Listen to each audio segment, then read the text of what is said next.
Student, आज आप start करेंगे ग्रुप नंबर 18। ठीक है, ग्रुप नंबर 18 देखो भाई, ग्रुप 18 में ये एलिमेंट है।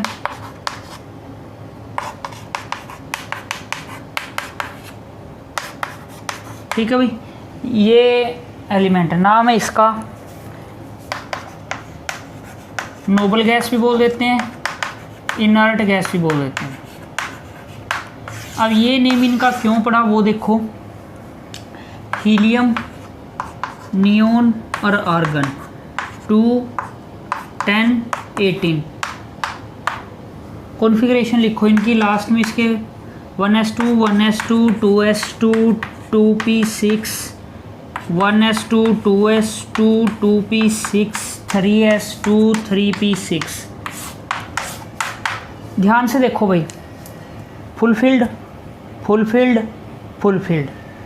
यानी कि ईसी है जो इसकी इलेक्ट्रॉनिक कॉन्फ़िगरेशन है वो स्टेबल है। स्टेबल है तो इनर्ट है, इनर्ट का मतलब जो रिएक्ट नहीं करेंगे, इनर्ट है। और नोबल है, नोबल का मीनिंग भी यही है कि स्टेबल है, ये रिएक्ट नहीं करते, ना इलेक्ट्रॉन लॉस करते ना इलेक्ट्रॉन गेन करते, तो स्टेबल रहते हैं। सभी मेंबर के साथ ऐसा है। ठीक है, जैसे आर्गन में लास्ट क्या है 3s2, 3p6, नियोन में 2s2, 2p6, यानी कि सबके s में तो 2 आएगा और p में 6 आएंगे, आगे लगा दो n, तो ये जर्नल इलेक्ट्रॉनिक कॉन्फ़िगरेशन होगी।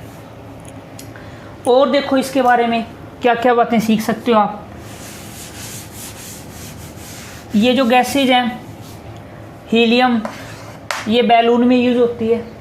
ठीक है, दूसरा इसका यूज है कि हीलियम यूज़ की जाती है डाइविंग इक्विपमेंट में, यानी कि स्कूबा डाइवर होते हैं ना जो, वो पीछे सिलेंडर होता है, सिलेंडर ऑक्सीजन का, समुद्र के नीचे जाते हैं जो, तो ऑक्सीजन के साथ हीलियम मिला के ले जाते हैं। उस सिलेंडर में क्या होती है, ऑक्सीजन के साथ हीलियम मिक्स करके ले जाते हैं, ऑक्सीजन और हीलियम, क्योंकि ये ब्लड के साथ रिएक्ट नहीं करती।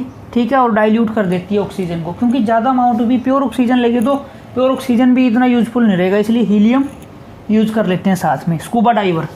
तो डाइविंग इक्विपमेंट में हीलियम यूज़ होती है और बैलून वगैरह फिलअप करने में हीलियम यूज़ होती है। ये लाइटनिंग वगैरह में यूज़ है इनका।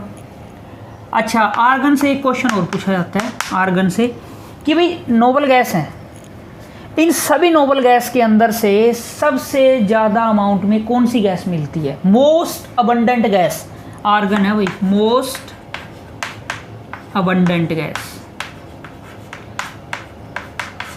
सबसे ज़्यादा अमाउंट में कौन मिलता है? आर्गन मिलता है सबसे ज़्यादा अमाउंट में। वेल्डिंग में यूज़ होता है इनर्ट एटमॉस्फेयर प्रोड्यूस करने के लिए, वेल्डिंग में आर्गन गैस यूज़ होती है। पूछ लिया जाए ना, वेल्डिंग करने में कौन सी नोबल गैस यूज़ होती है? आर्गन यूज़ होती है इनर्ट एटमॉस्फेयर क्रिएट करने के लिए। ठीक है जी, अब आ जाओ इस पे, एक ऐसी नोबल गैस बताओ जो रेडियो एक्टिव है, रेडोन। क्या है ये? रेडोन, ये रेडियो एक्टिव है। और इसके ऊपर क्या क्वेश्चन पूछ लिया जाता है? दूसरा क्वेश्चन ये पूछ लिया जाता है कि रेडोन की स्टडी क्यों डिफ़िकल्ट है? क्योंकि इसकी स्टडी इसलिए डिफ़िकल्ट है क्योंकि ये रेडियो एक्टिव है। रेडियो एक्टिव है तो जो इसका हाफ लाइफ है जो इसका, वो स्मॉल है, बहुत कम है। रेडियो एक्टिव होने की वजह से हाफ लाइफ बहुत कम है, जिस वजह से इसकी स्टडी क्या है? डिफ़िकल्ट है। क्वेश्चन है ये, रेडोन की स्टडी डिफ़िकल्ट क्यों है, तो ये रीज़न हो जाएगा। ठीक है, अच्छा, उसके बाद ये पूछा जाता है अगला क्वेश्चन कि इनमें से कौन सी ऐसी नोबल गैस है जो एटमॉस्फेयर में नहीं है? बाकी सभी हैं, ये भी है, ये भी है, ये भी है, ये भी है और ये भी है, लेकिन एक नोबल गैस ऐसी है जो नहीं है, वो ये। बाकी सारी कहाँ मौजूद हैं? एटमॉस्फेयर में। सिर्फ रेडोन नहीं है, स्टडी डिफ़िकल्ट है क्योंकि रेडियो एक्टिव है। आगे इतनी बात समझ में। देखो फिर अगला देखो,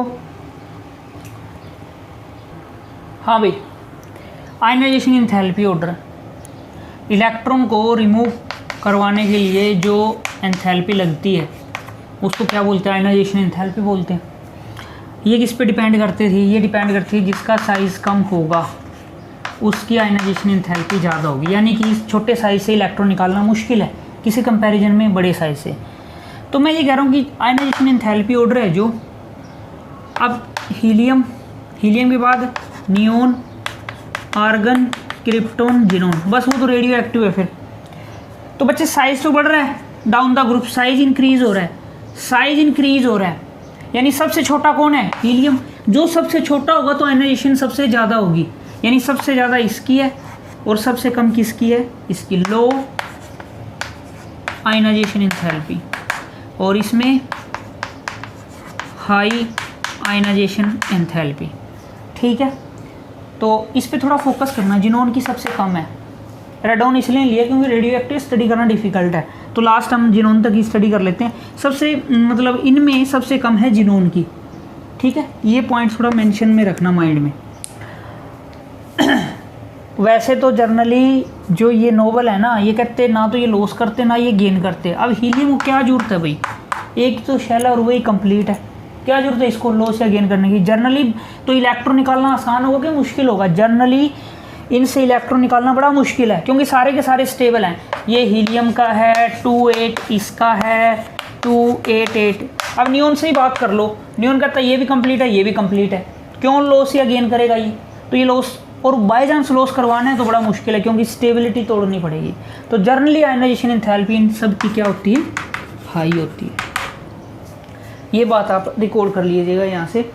नेक्स्ट है बॉइलिंग पॉइंट का।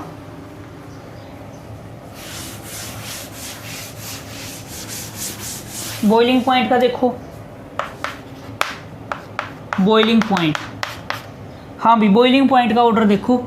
बॉइलिंग पॉइंट डिपेंड करता है भाई साइज पे, साइज बढ़ेगा बॉइलिंग पॉइंट बढ़ेगा क्योंकि वंडरवाल बढ़ेंगे। कौन सी फोर्सेज बढ़ेगी?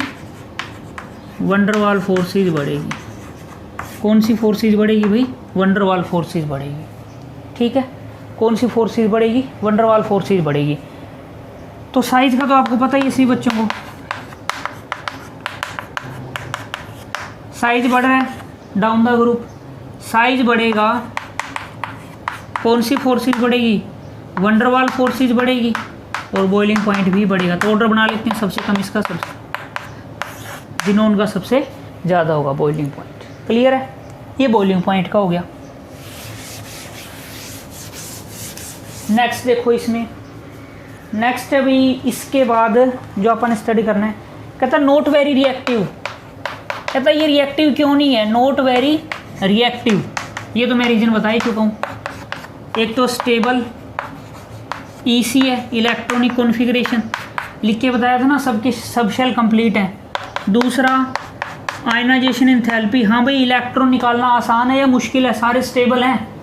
ये हाई है तो मुश्किल है, तो ये हाई लिखोगे। थर्ड, इनकी जो इलेक्ट्रॉन एफिनिटी है वो या तो पॉजिटिव है या जीरो है, तो ये भी फैक्टर है। इन तीन फैक्टर की वजह से इनकी रिएक्टिविटी जर्नली क्या है? लो है, बहुत ही लो है। ठीक है, तो रिएक्टिव नहीं है तो कंपाउंड नहीं बनाएंगे। ठीक है, रिएक्टिव नहीं है तो कंपाउंड नहीं बनाएंगे। लेकिन क्या हुआ, मार्च 1962 एक साइंटिस्ट था ब्रेटलेट, उसने एक एक्सपेरिमेंट किया, ऑक्सीजन की रिएक्शन करवाई PTF6 के साथ, तो जो कंपाउंड बना O2 PTF6 बना। ये कंपाउंड बन गया भाई, ब्रेटलेट ने बनाया इसको। ठीक है, ये मार्च 1962 की बात है। ये कंपाउंड बना लिया। अब ब्रेटलेट ने सोचा कि यार ऑक्सीजन ने कंपाउंड बना लिया, ऑक्सीजन यहाँ प्लस है माइनस, ये कंपाउंड हो सकता है आपके लिए नया हो, इनको कोऑर्डिनेशन कंपाउंड बोलते हैं। ठीक है, ये चैप्टर आएगा अपने आगे। ये पहले वाला कटायन होता है, दूसरे वाला अनायन होता है, इस पे पॉजिटिव और इस पे नेगेटिव, यानी कि ऑक्सीडेशन हो गया ऑक्सीजन का। क्या हो गया? ऑक्सीडेशन।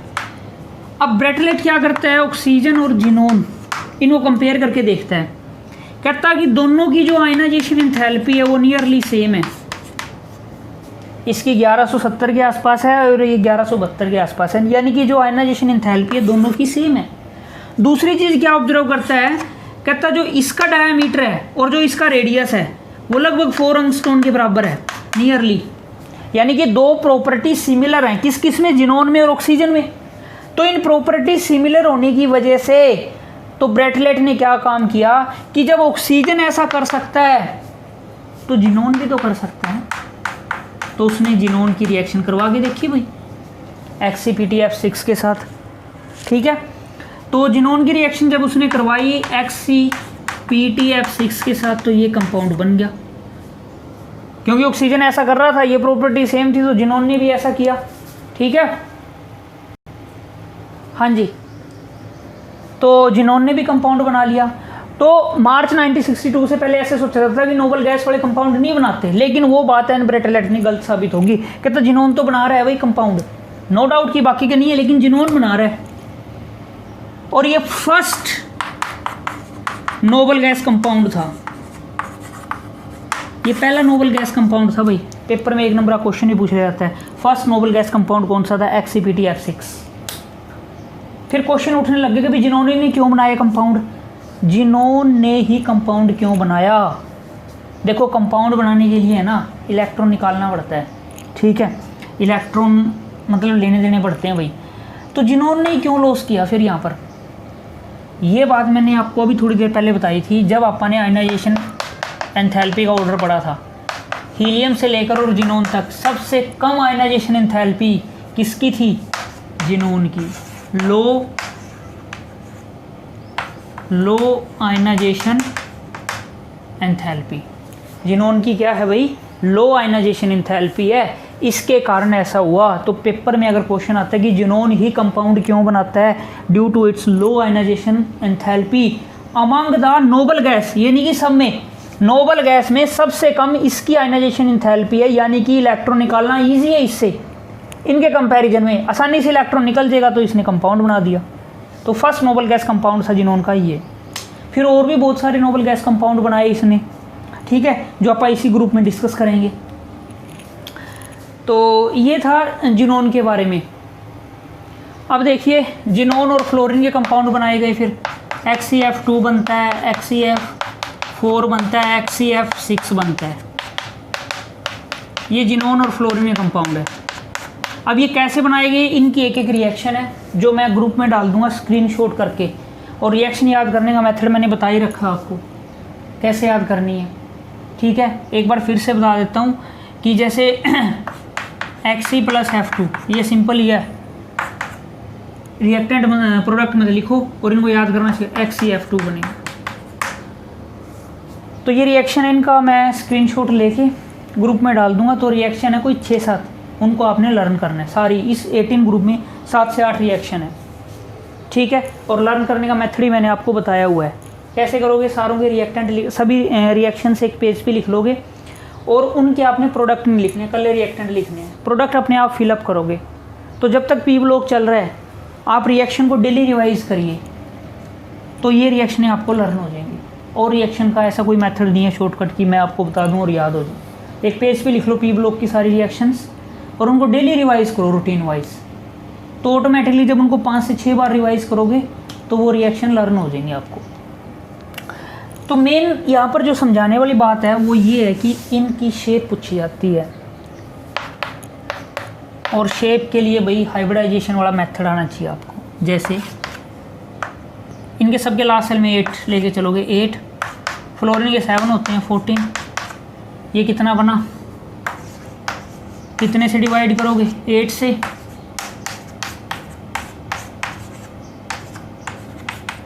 कितना आया? 5। अब बच्चे ये आपको ध्यान होना चाहिए, अगर 5 आ जाए ना तो ये शेप ड्रा करोगे, नंबर 5 आ जाए तो ये शेप ड्रा करोगे। ये माइंड में सेट कर लो, जिस बच्चे को नहीं आती ये चीज़ हाइब्रिडाइजेशन वाला टॉपिक देख लो, वेस्पर थ्योरी के ऊपर बेस्ड 5 आ गया तो 5 के लिए अपन ये शेप ड्रा करते हैं, ठीक है। वैसे तो ये कोई ये नहीं है कि भाई रूल है, ये एक ट्रिक ही है, थोड़ा इजी हो जाता है इससे काम बस, और लगभग ये रूल लग जाता है 99%। एक केस में अपन थोड़ा बहुत याद रखना पड़ेगा, एक आधे केस में। हाँ जी, XC की जगह कौन है? एक ही जगह XC रख दो, XCF2 का बना रहा हूँ ना। अब ये तो कह रहा है 5 मेंबर जुड़ेंगे, लेकिन अपने पास कितने अवेलेबल हैं? 2। अब ये किसने बताया कि 2 मेंबर कहाँ लगेंगे? यही तो वेस्पर ने बताया कि एक मेंबर यहाँ लगाओगे, एक मेंबर यहाँ लगाओगे। कहता बाकी जगह क्या रखे? बाकी जगह आएगा lone pair, lone pair, lone pair. अब शेप का नाम देख लो भाई, कैसी शेप है ये? लीनियर। कैसी शेप है ये? लीनियर। कैसी शेप है? लीनियर। ये वेस्पर के अकॉर्डिंग। चलो इसकी निकालते हैं बच्चे, ये मैंने डिटेल में नहीं करवाया कैसे हुआ कैसे हुआ, ये हाइब्रिडाइजेशन वाले लेक्चर में। इसका 8, फ्लोरीन 28, कितना है 36,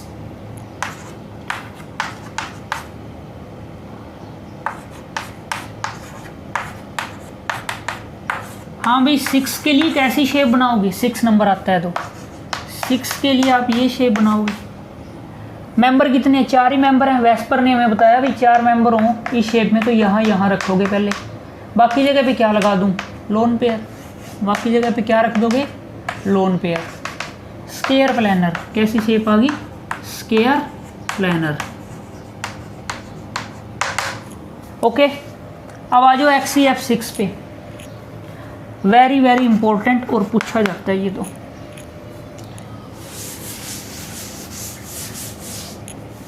हाँ जी, XCF6 सबसे पहले इसका आपको डायरेक्ट ही करना पड़ेगा बच्चे, रूल नहीं लगता इस पर, तो ये आपको केस ध्यान रखना पड़ेगा। 6 फ्लोरीन ऐसे लगा दो,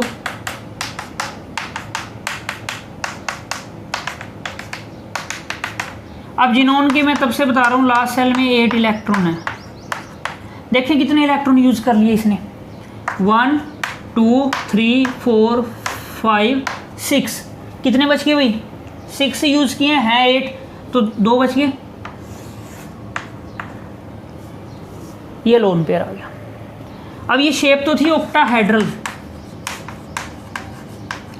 लेकिन ये टूटी हुई ऑक्टाहेड्रल बनी है, डिस्टोर्टेड बोलते हैं, डिस्टोर्टेड। अब इसका मीनिंग क्या है सुन लो, लोन पेयर के अंदर कौन मौजूद है, इलेक्ट्रॉन, बॉन्ड के अंदर कौन मौजूद है, इलेक्ट्रॉन, क्योंकि बॉन्ड किससे बनता है, इलेक्ट्रॉन से। बॉन्ड के अंदर भी इलेक्ट्रॉन है और लोन पेयर के अंदर भी इलेक्ट्रॉन है। इलेक्ट्रॉन में क्या होगा, रिपल्सन। तो इस लोन पेयर की रिपल्सन की वजह से, ये यहां पर लिख देता हूं, इलेक्ट्रॉन है बॉन्ड के अंदर भी, यहां पर भी इलेक्ट्रॉन है भाई। इलेक्ट्रॉन में क्या हो जाएगा, रिपल्सन। इस रिपल्सन की वजह से ये जो ऑक्टाहेड्रल शेप थी ना, ये थोड़ी सी खराब हो जाती है, यानी कि जो एक्चुअल शेप में नहीं आती, इसलिए इसको बोलते हैं डिस्टोर्टेड ऑक्टाहेड्रल। तो क्वेश्चन कैसे आता है, XCF6 की शेप क्या है, ऑक्टाहेड्रल, और ये डिस्टोर्टेड क्यों है, due to repulsion between lone pair and bond pair, इस कारण से ये डिस्टोर्टेड है। क्लियर है। हाँ जी बच्चे, तो इनकी शेप भी आपने जैसे मैंने आपको सिखाई है शेप, उसी के ऊपर बेस निकालनी है, ठीक है। ये इतने मैं आपको होमवर्क के लिए दे रहा हूँ, HW है ये आपका, ठीक है। इन शेप को बना के ड्रा करके देखना है, फिर इनके आंसर मैं नेक्स्ट वीडियो लेक्चर में बता दूंगा, ठीक है। और इसके अलावा क्या रहेगा, मैंने बोला था आपको रिएक्शन, ग्रुप नंबर 18 में रिएक्शन है जिनोन की और फ्लोरीन की है, ठीक है। कुछ एक रिएक्शन हैं जिनोन फ्लोराइड की हाइड्रोलिसिस के ऊपर बेस्ड हैं। ये सारी रिएक्शंस का मैं 7 से 8 रिएक्शन है, इनका स्क्रीनशॉट मैं केमिस्ट्री ग्रुप में सेंड कर दूंगा, वो आप लर्न कर लिए, क्योंकि ये रिएक्शन भी पूछी जाती हैं भाई पेपर में। रिएक्शन इंपॉर्टेंट है, इस ग्रुप से आने वाला जो मेन काम है, एक तो रिएक्शन इंपॉर्टेंट है और एक ये स्ट्रक्चर इंपॉर्टेंट है, ठीक है। तो स्ट्रक्चर आपको तब आएंगे जब आपको हाइब्रिडाइजेशन आती है निकालनी, ठीक है। तो ये कर लो और ये कर लो, इनमें कोई डाउट लगे तो आप सेंड कर सकते हो डाउट केमिस्ट्री ग्रुप के अंदर, ठीक है भाई। ये आपने अपने आप ड्रा करके देखना है। ओके।